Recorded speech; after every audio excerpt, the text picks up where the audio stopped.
اسلام تباہ نہیں ہوگا، اسلام خطرے میں نہیں ہے۔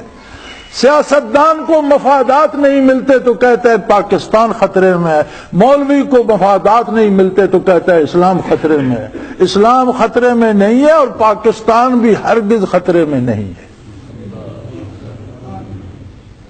اسلام اس لیے خطرے میں نہیں ہے کہ اللہ رب العزت نے فرمایا انا نحن نزلنا الذکر وانا لہ لحافظون، اور پاکستان اس لیے خطرے میں نہیں ہے کہ میرے نبی صلی اللہ علیہ وسلم نے فرمایا کہ غزوۃ الہند برپا ہوگا۔ آپ نے فرمایا مجھے الہند سے ٹھنڈی ہوا آتی ہے، مجھے الہند سے ٹھنڈی ہوا آتی ہے۔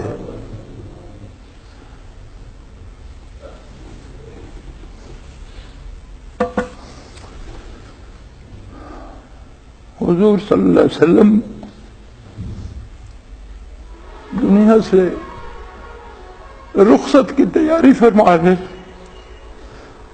بظاہر سبب مرض ہے، شافع معشر بیمار ہے، دنیا کے حکیم، دنیا کے دانا، دنیا کو شفا دینے والے بیمار ہیں۔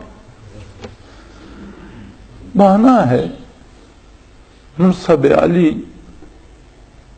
کہ جو فرائض تھے ان کی تکمیل ہو چکی، سند مل گئی، رسید آ گئی آسمانوں سے، الیوم اکملت لکم دینکم، دین مکمل ہو گیا۔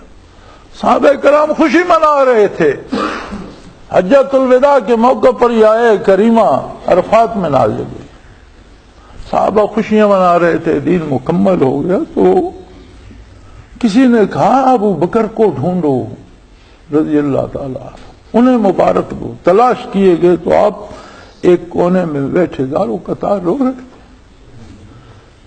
تو عرض کیے گیا کہ حضرت خوشی کا موقع ہے، الحمدللہ دین مکمل ہونے کا، اس بات کی خوشی تو مجھے ہے، لیکن جب دین مکمل ہو گیا تو پھر حضور اس دنیا پہ کیا کریں گے؟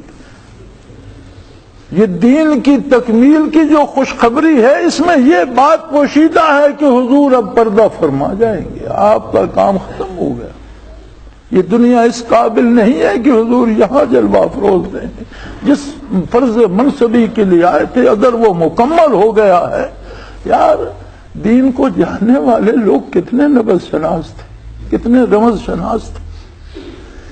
اس آخری مرض میں حضور صلی اللہ علیہ وسلم فرماتے ہیں کہ میں اپنے بھائیوں سے بہت خوش ہوں، اللہ کی سلامتی ہو ان پر۔ مقربین بارگاہ صحابہ کرام جو حجرہ مبارک میں موجود ہیں وہ عرض کرتے ہیں یا رسول اللہ صلی اللہ علیہ وسلم ہم آپ کے بھائی ہیں۔ فرمایا نہیں، تم تو میرے صحابہ ہو، تم تو میرے ساتھی ہو،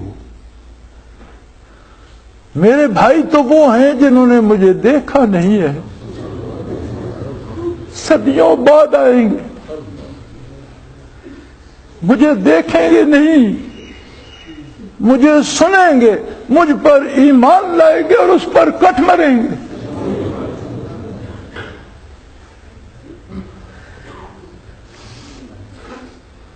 تو آج دین کو تقسیم کرنے میں بیٹھا ہے اور کوئی آج سے 14 صدیاں پیشتر تجھ سے پیار کر رہا، تو اس کے پیار کو دیکھ جو آج سے 1400 سال پہلے تیرے پیار کی باتیں کر رہا۔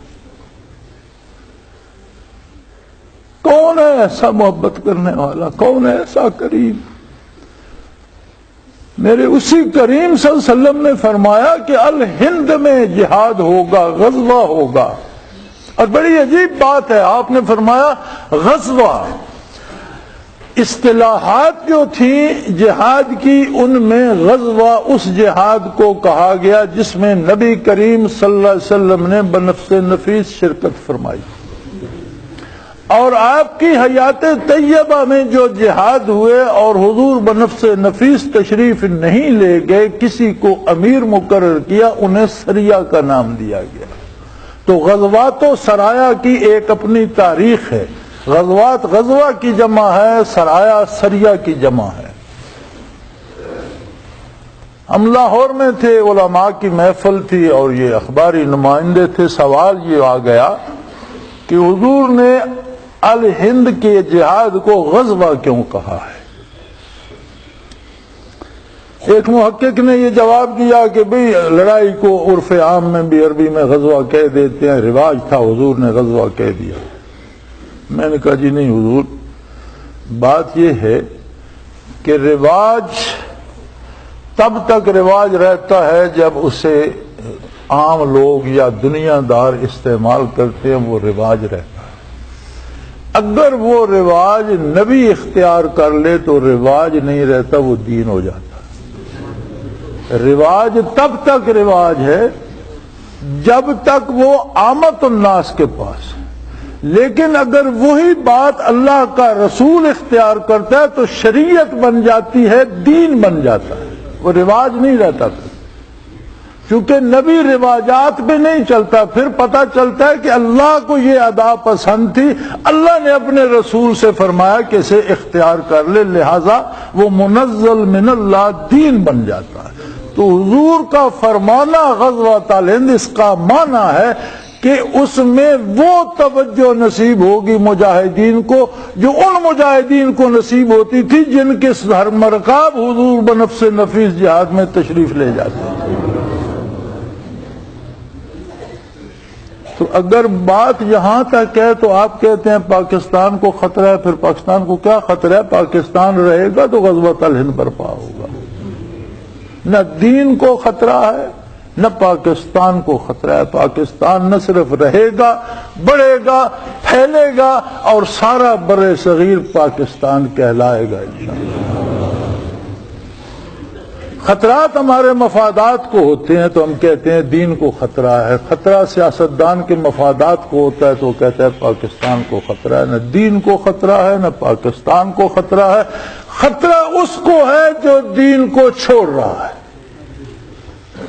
خطرہ اس کو ہے جو حفاظت الہیہ کے حصار سے نکل رہا ہے، خطرہ اس کو ہے جو بے دینی کی راہ اپنا رہا ہے، خطرہ اس کو ہے جو یہود و نصارہ کی پیروی اپنا رہا ہے، خطرہ اس کو ہے جو دین حق کو چھوڑ کر بے دینی کے راستے پہ چلنا چاہتا ہے۔ اس کے لیے خطرہ ہے ہر بار، ہر لمحہ، ہر آن، اسے محسوس ہو یا نہ ہو سکتا ہے کوئی بندہ 20 سال آتش فشاں کے دہانے پہ بیٹھا رہے لیکن جب پھٹے گا تو 20 سال کی کسر نکل جائے گا۔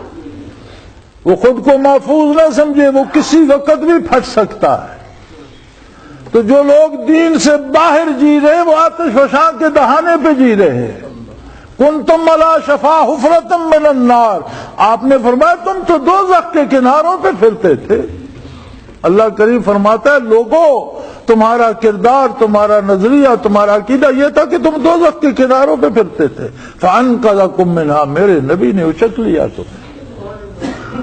آج بھی جو دین کو چھوڑ کر باہر نکلتا ہے وہ دوزخ کے بنیرے پہ پھرتا ہے کہ ذرا پاؤں پھسلا، ایک ہچکی آئی، موت آئی اور وہ سیدھا لے کر جہنم میں چلی گئی۔ ایک ہچکی کا فاصلہ ہے دوزخ کے اور اس کے درمیان۔